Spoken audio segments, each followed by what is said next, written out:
নির্বাচনে জোটে থাকলেও লড়তে হবে নিজ দলের প্রতীকে। প্রার্থী হতে পারবেন না পলাতক আসামিরা, বাদ দেওয়া হয়েছে ইভিএম।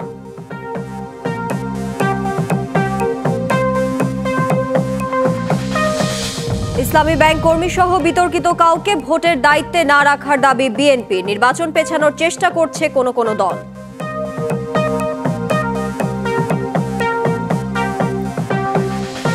বাংলাদেশ দুর্ভিক্ষের দিকে যাচ্ছে। আর একটি বড় কাজ এখন এই বর্তমান সরকার করতে সক্ষম হচ্ছে, সেটা হলো দেশকে একটা গৃহযুদ্ধ বাঁধিয়ে দেওয়া।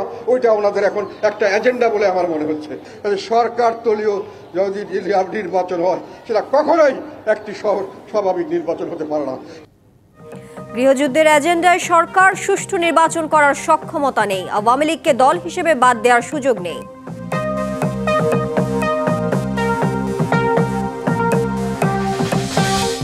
সাতচল্লিশ থেকে এখন পর্যন্ত সব ভুলের জন্য বিনা শর্তে ক্ষমা চাইলেন জামায়াত আমির। এরপর আর বিতর্কের সুযোগ নেই মন্তব্য নেতাদের। শেখ হাসিনার মানবতা বিরোধী মামলার বিচার কাজ শেষ, রায়ের দিন ঠিক হবে 13ই নভেম্বর। রাজসাক্ষী মামুনের সিদ্ধান্ত নেবে আদালত।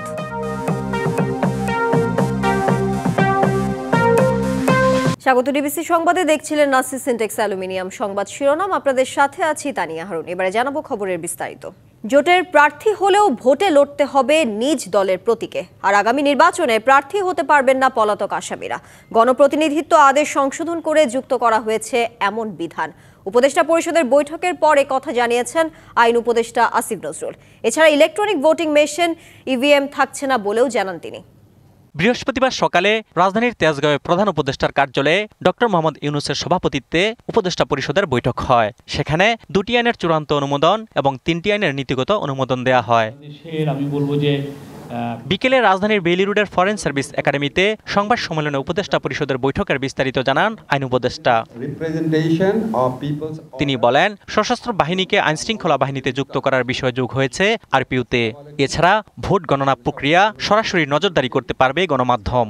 আইন শৃঙ্খলা রক্ষাকারী বাহিনীর যে ডেফিনেশন, সেখানে আর্মি, নেভি এবং এয়ারফোর্সকে ইনক্লুড করা হয়েছে। ভোট কাউন্টিং এর জায়গাতে মিডিয়ার প্রেজেন্স, মিডিয়া থাকতে পারবে, সেটার বিধান করা হয়েছে। নির্বাচনে ইভিএম বিলুপ্তের পাশাপাশি জোটের প্রার্থীদের প্রতীক ব্যবহারের বিষয়ও আসছে কড়াকড়ি। ভোটে নিষেধাজ্ঞায় পড়তে যাচ্ছেন পলাতক আসামিরাও। ইভিএম রিলেটেড যে বিধান ছিল সেগুলি বিলুপ্ত করা হয়েছে।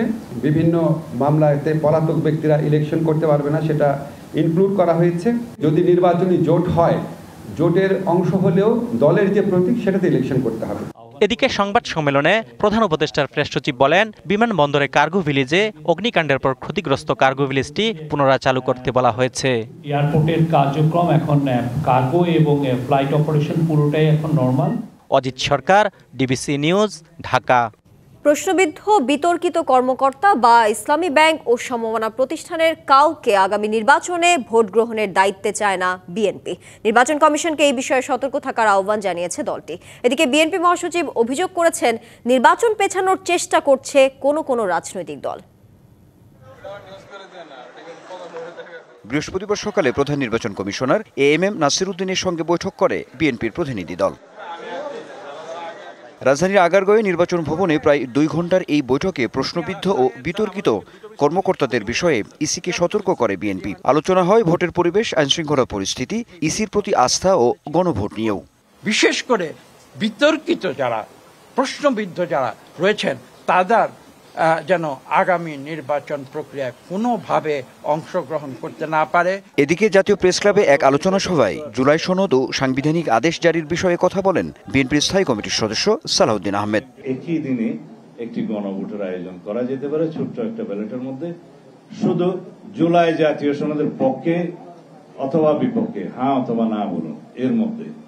এই প্রস্তাব তো আমাদের, তবে 2টি রাজনৈতিক দলের একটি রাজনৈতিক দল স্বাক্ষর অনুষ্ঠানে স্বাক্ষর করতে গিয়েছে। যে 2টি রাজনৈতিক দলের কথা বলছি, আমি নাম নেব না, একটা রাজনৈতিক দল এখন স্বাক্ষর করার জন্য সুযোগ খুঁজছে। এদিন কাকরাইলে ডিপ্লোমা ইঞ্জিনিয়ার্স ইনস্টিটিউটে মহাকালের মহানায়ক শহীদ জিয়া গ্রন্থের মোড়ক উন্মোচন অনুষ্ঠানে বিএনপির মহাসচিব মির্জা ফখরুল ইসলাম আলমগীর বলেন, দেশের স্বার্থে এখন দ্রুত প্রয়োজন নির্বাচিত সরকারের, তবে ভোট পেছানোর পায়তারা চলছে। হতাশার সঙ্গে লক্ষ্য করি যে কোন রাজনৈতিক দল নির্বাচন যেন পিছিয়ে যায়, নির্বাচন যেন সঠিক সময় না হয় তার চেষ্টা করছেন। কারণ এখন যেটা দরকার, অতি দ্রুত নির্বাচনের মাধ্যমে একটা রাজনৈতিক সরকার দরকার। এমনভাবে কথা বলা হয় যে বিএনপি একটা ভিলেন, কিছু কিছু লোক বলার চেষ্টা করেন। আমি বিস্মিত হই। বাংলাদেশে যা কিছু ভালো হয়েছে সব বিএনপির হাত দিয়ে হয়েছে। মির্জা ফখরুলের দাবি, সংস্কার নিয়ে অনেকে অনেক কথা বললেও বিএনপির জন্মই হয়েছে সংস্কারের মধ্য দিয়ে। বিএনপির জন্ম তো সংস্কারের মধ্যে, সংস্কার দিয়েই। Anwar Hossain, DBC news, Dhaka. দেশে গৃহযুদ্ধ লাগানোর এজেন্ডা নিয়ে কাজ করছে অন্তর্বর্তী সরকার। এছাড়া তাদের নিরপেক্ষ নির্বাচন করার সক্ষমতা নেই, কথা বলেছেন জাতীয় পার্টির চেয়ারম্যান জিএম কাদের। বিকেলে রাজধানীর কাকরাইলে দলের কেন্দ্রীয় কার্যালয়ের সামনে দলটির উপজেলা দিবস উপলক্ষে আলোচনা সভায় তিনি কথা বলেন। আরও বলেন, অন্তর্বর্তী সরকার পক্ষপাতদুষ্ট। অভিযোগ করেন, দেশের ইতিহাসে এত খারাপ পরিস্থিতি আগে হয়নি, প্রতিদিনই নিম্নমুখী হচ্ছে পরিস্থিতি। জামায়াতে ইসলামী সহ কিছু দল তৃতীয় দল হতে না পারার ভয়েই জাতীয় পার্টিকে নির্বাচন আসতে দিতে চায় না বলেও অভিযোগ করেন জাতীয় পার্টির চেয়ারম্যান। আর দল হিসেবে আওয়ামী লীগকে নির্বাচন থেকে দূরে রাখার সুযোগ নেই বলেও মন্তব্য করেন জিএম কাদের।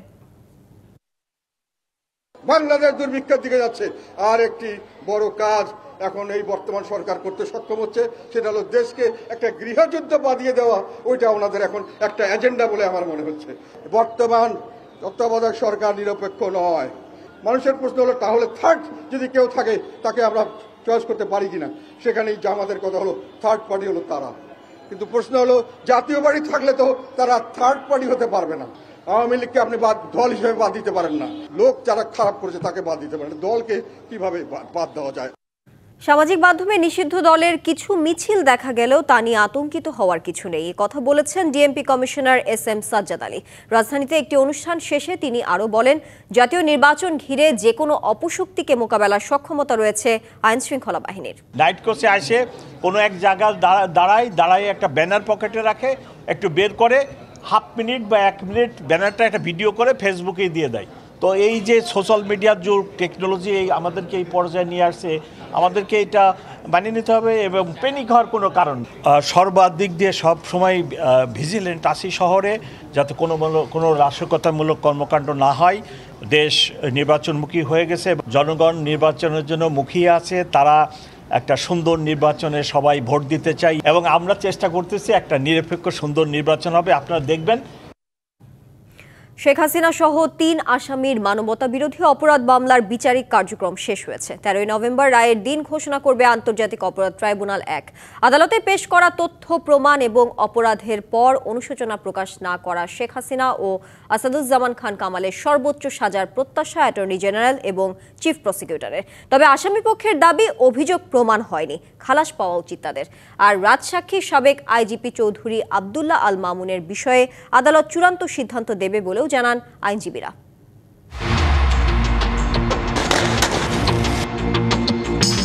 আইনশৃঙ্খলা বাহিনীর নির্বিচার গুলি দমাতে পারেনি 24-এর অদম্য তারুণ্যকে। রচিত হয় গণ অভ্যুত্থানের নতুন দৃষ্টান্ত, পতন ঘটে আওয়ামী লীগ সরকারের।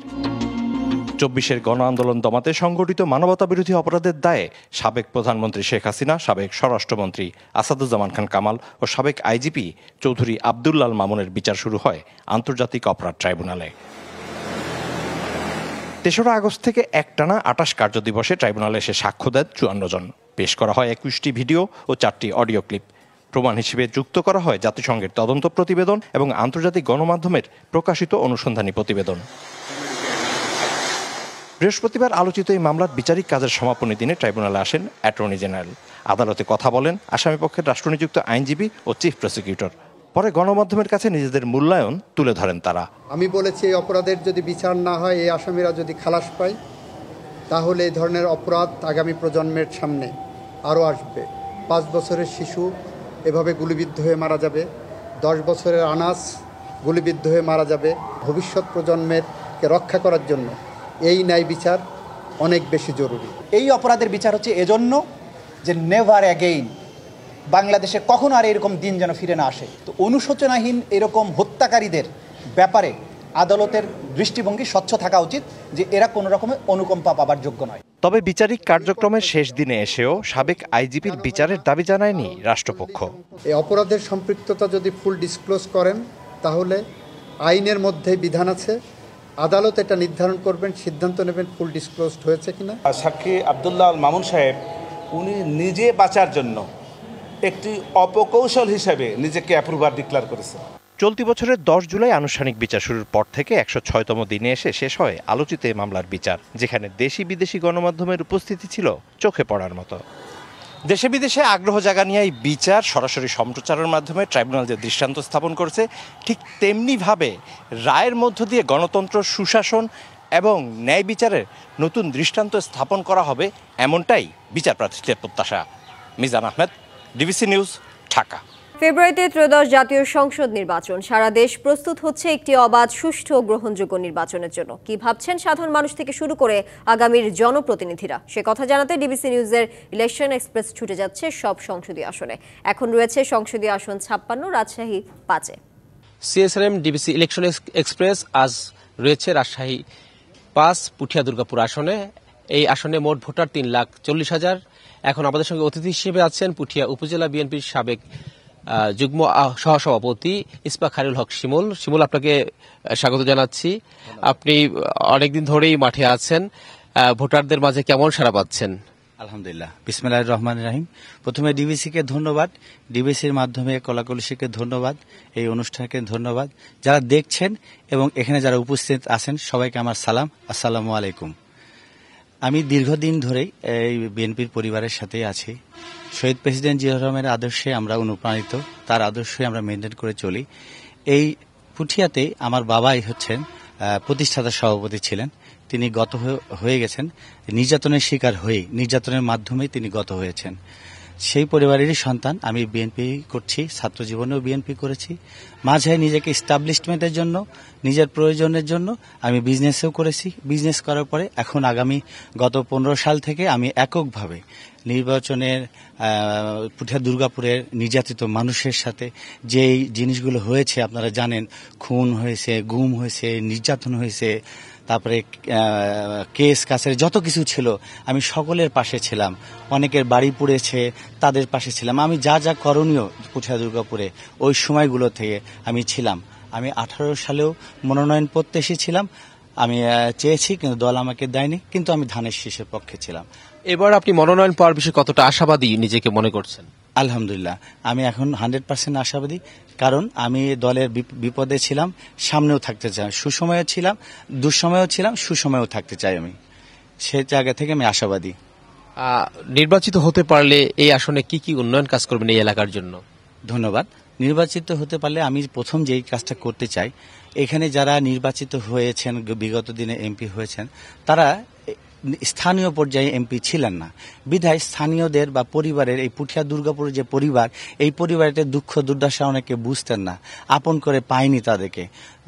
এমপি হয়েছেন, এমপি হওয়ার পরে শহরে থেকেছেন বা ঢাকায় থেকেছেন, এইখানে বন্যা হয়েছে, জলোচ্ছ্বাস হয়েছে, ঝড় হয়েছে, অনেক কিছু হয়েছে, শিলাবৃষ্টি হয়েছে, ওই সময়গুলো তাদেরকে খুঁজে পায়নি, এমনকি শেষ পর্যন্ত তাদেরকে পায়নি। সেই জায়গা থেকে আমার অনুধাবন যে গ্রামটা তো আমার, পরিবারটা তো আমার, পুঠিয়া তো আমার থানা এটা আমার, এই ফিল জায়গা থেকে আমি রাজনীতিতে আগমন। আপনি এখানে রাজনীতি করছেন, এইখানে আপনার প্রতিপক্ষ যারা আছে তাদেরকে কিভাবে দেখছেন, যে প্রতিপক্ষ কোন দলের সাথে ভোটযুদ্ধ হতে পারে? না, থ্যাংক ইউ। দেখেন, গণতন্ত্রে আমরা বিশ্বাসী। বিএনপি একটা গণতান্ত্রিক দল। গণতন্ত্রের সৌন্দর্যটাই এরকম যে অনেক দল থাকবে, অনেক পদ থাকবে, অনেক মানুষ দাঁড়াবে, এর মধ্যে থেকে দল বেছে নেবে, জনগণও বেছে নেবে, যে নির্বাচিত হবে সেই হবে। এখানে তো অন্য কিছু সমস্যা নেই। এখানে অনেক বেকার যুবক আছে এবং নারী আছে, যারা ভোটার এবং জনসংখ্যা, তাদের জন্য কি করতে চান? আমি দেখেছি যেটা মেন জিনিসটা, সেটা হলো বেকার সমস্যা আমাদের প্রকারও, যেটা বেকার সমস্যা নিয়ে কেউ কাজ করেনি। আমি সেটা কাজ করতে চাই, বেকারদের কর্মসংস্থান সৃষ্টি করতে চাই এবং ট্রেনিং এর মাধ্যমে রেমিটেন্স যোদ্ধা হিসেবে আমি তাকে পাঠাতে চাই। এবং এখানে নারী উদ্যোক্তা আছে, অবহেলিত নারীতে আছে, সুযোগ বঞ্চিত নারী আছে, তাদের জন্য আমি কিছু করতে চাই। তাদেরকেও যদি রেমিটেন্স যোদ্ধা হিসেবে পাঠানো যায়, ট্রেনিং এর মাধ্যমে উদ্যোক্তা বানানো যায় এবং কিছু মানুষকে যদি চাকরি সংস্থান করা যায়, আমি সেটাও। আপনার এই আসনটিতে অনেকেই মনোনয়ন চাইছে এবার, এটা কিভাবে দেখছেন আপনি? না, এটা তো অবশ্যই আমি ভালো চোখে দেখছি, কারণ কম্পিটিশন না হলে তো গণতন্ত্র হবে না। গণতন্ত্রের সংজ্ঞাই তো এমন, যে যার মতো থাকবে, দল বেছে নেবে এবং জনগণ বেছে নেবে, জনগণ যাকে যোগ্য মনে করবে তাকেই বেছে নেবে। এটাই তো গণতন্ত্রের সৌন্দর্য। তো এই জায়গায় আমি খুব চার্ম ফিল করছি আর কি। ধন্যবাদ ইসবাক খায়রুল হক শিমুল। CSRM ডিবিসি ইলেকশন এক্সপ্রেস, আমরা সারাদিন ছিলাম রাজশাহী 5 পুঠিয়া দুর্গাপুর আসনে। সবাই ডিবিসির পরবর্তী অনুষ্ঠান দেখার জন্য আগামীকাল চোখ রাখুন ডিবিসির পর্দায়। মুন্সিগঞ্জে জুলাই গণ অভ্যুত্থানের হত্যা মামলায় ছাত্রলীগ নেতা সাজ্জাদ হোসেন সাগরকে আদালতে নেওয়া হলে তাকে বহন করা প্রিজন ভ্যান ঘিরে বিক্ষোভ করেছে বিএনপি নেতাকর্মী ও ছাত্র জনতা। দুপুরে এই ঘটনা ঘটে। এ সময় তারা সাগরের ফাঁসি চাই বলে স্লোগান দেন। তাকে উদ্দেশ্য করে ডিমও ছোড়া হয়। হট্টগোল করার চেষ্টা করলে তাদের ছত্রভঙ্গ করতে লাঠিচার্জ করে সেনাবাহিনী ও পুলিশ। পরে কঠোর নিরাপত্তায় সাগরকে আদালতে হাজির করা হয়। পরে জুলাই আন্দোলনের সময় দিনমজুর সজল হত্যা মামলায় সাজ্জাদ হোসেন সাগরকে 10 দিনের রিমান্ড দেয় আদালত। Senior judicial magistrate Mohammad Ashikur Rahman এই আদেশ দেন। বগুড়ায় মাদক কারবার ও আধিপত্য বিস্তার নিয়ে দুই পক্ষের পাল্টাপাল্টি হামলার ঘটনা ঘটছে। 3 জনকে কুপিয়ে জখম করার পাশাপাশি ভাঙচুর, লুটপাট ও আগুন দেয়া হয় বেশ কিছু বাড়িঘরে। দুপুর 2:30 থেকে বিকাল 4টা পর্যন্ত শহরের চেলেপাড়ায় এই ঘটনা ঘটে। স্থানীয়রা জানান, দীর্ঘদিন ধরে নারুলি ও সান্ধারপট্টি এলাকার মধ্যে মাদক কারবার ও আধিপত্য বিস্তার নিয়ে বিরোধ চলে আসছিল। এর জেরে দুপুরে নারুলি এলাকার কয়েকজন যুবক বটতলা মোড়ের সান্ধারপট্টির 3 যুবককে ধারালো অস্ত্র দিয়ে কুপিয়ে গুরুতর জখম করে। পরে সান্ধারপট্টি এলাকার শতাধিক মানুষ ধারালো অস্ত্র নিয়ে নারুলি এলাকায় হামলা চালায়। এ সময় প্রায় 30টি বাড়িতে ভাঙচুর, 20টি ঘরে অগ্নিসংযোগ ও লুটপাট চালানো হয়। পরে আইনশৃঙ্খলা বাহিনীর সদস্যরা পরিস্থিতি নিয়ন্ত্রণে আনে।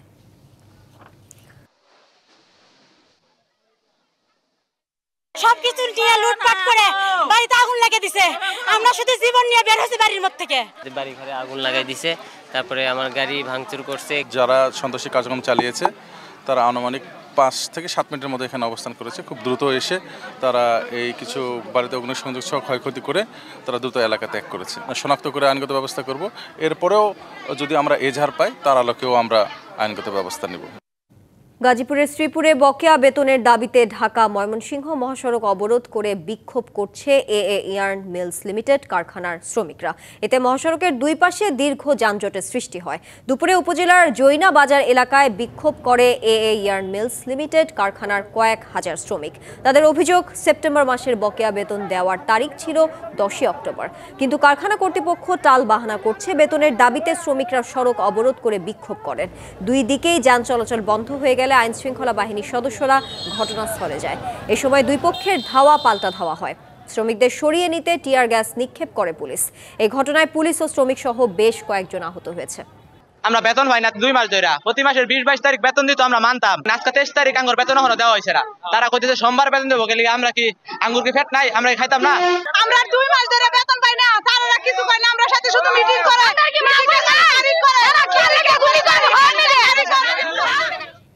ডিবিসি সংবাদে এই ছিল এখনকার মতো। ডিবিসি নিউজের সংবাদগুলো পড়তে ভিজিট করুন dbcnews.tv আর ভিজিট করুন ডিবিসি নিউজের ফেসবুক পেজ এবং ইউটিউব চ্যানেল। ডিবিসির সঙ্গেই থাকুন।